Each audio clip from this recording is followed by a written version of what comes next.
You can have a seat. So it's the greatest space explorer ever. Including Paduchin. She got on her space helmet. Here we go. Hopped into her spaceship. Yeah. And flew away through the roof into the atmosphere. Just fly up. Okay, I know I was pushing that a little bit. Okay. So pretend she disappeared through the roof and you can have a seat.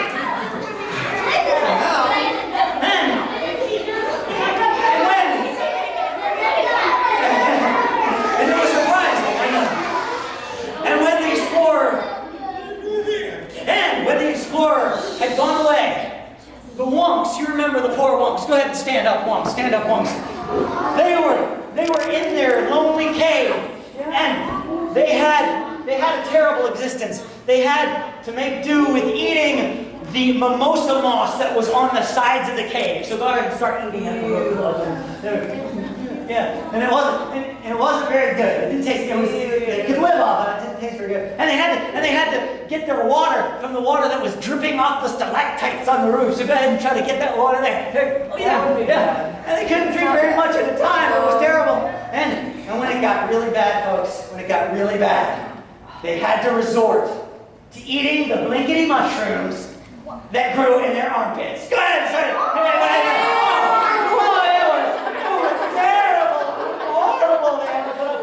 Sit back down. I'm sorry. Let's hope things will get better. Let's see. And while they had to deal with that, finally, the great space explorer, stand back up, she flew down to the planet. There we go, yes. And she hopped out of her spaceship. There it is. And she took off her space helmet. And yes, get rid of that thing. All right, that's it. And then she went to see her leader. Go ahead and stand back up, leader. And then, okay, you're very excited. Okay, yeah. And tell her, I found a great new planet. Tell her. Yeah. And tell her, and it is bigger and fancier and nicer. Yeah, and it's even cleaner. Yeah, and since you said do it now, yeah, let's go. Very nice. So you can sit back down, and their leader, knowing all the things she had just found out, she gave the signal. Yeah. And then there was another sound like trumpets. And all the Paducins started walking. Paducins, get back up and start wobbling and walking and wiggling and waggling. And they made it back all the way into the mouths of the giant flying monsters. Okay, you can sit back down again, sit back down. And you can sit back down also. And then the huge metal machines, stand up. They went from their garage, started clinking and clanking and clunking, and they also went up into the mouths of the huge flying monsters. Okay, you can sit back down now, machine. And the huge flying monsters stand back up. And they opened their mouths really wide. And all the Paducins and all the Blue Paducins and all the machines went into the mouths. And then, with a big hiss, let's hear the hiss. They started rising up into the air. Let's see the wings again. And slowly they came this way, fly this way. And this time, slowly rose into the air. And with a menacing look. Let's see a menacing look. Yeah.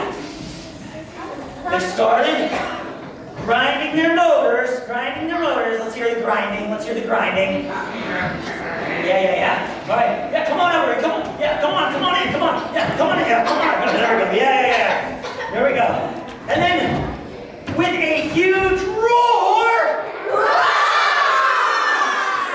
they started flying off into the distance. Okay, slide this way, slowly. Down the stairs. Keep flying, keep flapping. And slowly the roar started turning into a softer whistle as they got farther. Let's hear the whistle. Very nice. And when you get to the part of the road, you can sit back down again.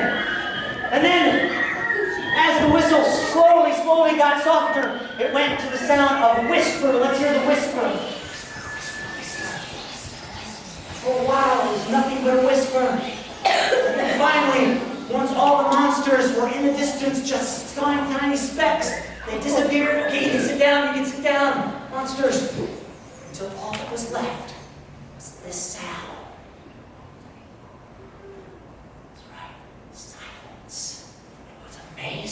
it hadn't been heard on the planet for a long time. And the first beings to notice this were the wonks. Okay, wonks, stand back up, stand back up, stand back up. And they listened very closely. Let's watch you listening. Let's see what it looks like. Yeah, they're listening. And they thought to themselves that they really should try to get out. So, the first wonk in their line, that's you. All right, let's get our cave. Let's get our cave here. Yeah, okay. And stand right there. There we go. Let's get our cave. And then this time, when they were going to try to get out of the cave, though, they realized something was different. It was actually all cemented over. So here, let's get some cement. There we go. And then the first wonk had to break through it with his whole antlers. Go ahead and break through there. Okay, and then go out. Follow me, wonk. Follow me, wonk. Thank you, cave mouth. And they made it out. All right, there we go. You're still there. Good. All right, and they made it out. And then, once they had all gotten out of the cave, they realized they had no idea where they were. They were all confused. Let's hear you sound confused. Because instead of groves of trees in the distance, there were just old broken down buildings. Buildings, stand up and look broken down now. Look broken down. Oh yeah, that looks... They had no idea. And you can sit back down in buildings. And instead of the clean, clear pools they were used to seeing, there was just water that was the color of bruised rutabagas. And the sky didn't look pure anymore. It looked like smashed toads striped across the sky. And they didn't really know what to do, so they just started wandering. So come on, wander this way. And as they wandered, they kept getting hungrier and hungrier. And they kept getting thirstier and thirstier. And then finally they had to stop. And then once they stopped, come on, keep going, wonks, keep going. And at the end of the line there, they all tried to figure out what to do. Okay, wonks, talk amongst yourself and try to figure out what to do. Go ahead. Okay, wonks, I think they figured it out. Thank you, wonks. And what they basically thought was, well, we're hungry and thirsty, and even though the cave was horrible, at least we had food and at least we had water. And they were about to turn around and go back the way they came, when all of a sudden, they heard a very soft sound in the distance. It was a sound they heard long ago. It was almost like a dream. It was the very soft sound of a song in the breeze. It sounded like this. Sing with me.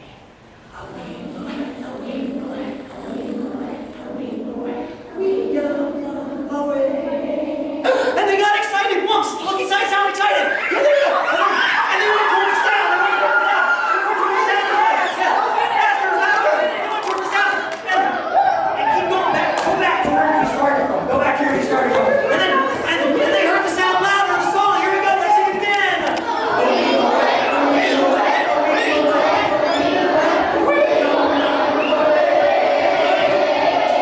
Keep going. And then this time when you get to that place where you started, stop. Okay? And then it got louder one more time. Here we go.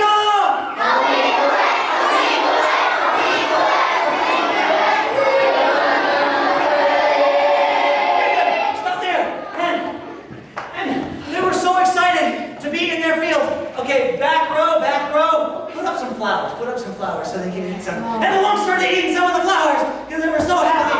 Here we go. Okay, flowers, you can put your hands down, you can back away once. And if they had been able to read Polluti Petushin, they would have seen a big sign. Both of you stand up, you're going to be the big sign. Put your hands out like this together. Yeah, there we go.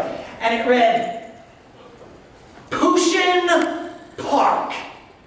The park was the only place left that the Polluti Petushins had destroyed. You can sit back down, sign, thank you. And wonks, you can go ahead and sit back down too. And they realized they were happy once more in that little park because it was the only place left. And even though, years later, You could still see where the polluted Katusians had been. There were still some corroding buildings mulling in little corners of the planet. And there were still some roads that had not yet eroded from the weeds coming back up through the streets. They were still, eventually, the flowers came back. The parasol pines started coming back. And the wonks were able to drink clean water once again and breathe fresh air once again. And they realized they'd been through a lot, but they were happy to have their planet back again. And late at night, when it was just starting to rain, the wonks would fall asleep under the parasol pines and hear the sounds of the beautiful Weemogoy grass blowing in the breeze. Here we go. A Weemogoy, a Weemogoy, a Weemogoy, a Weemogoy, Wee-yo-yo-oy. And that's the story of the wonks.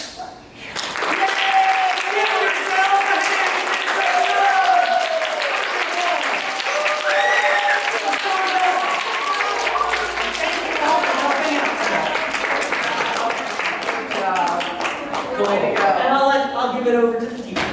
There you go, guys.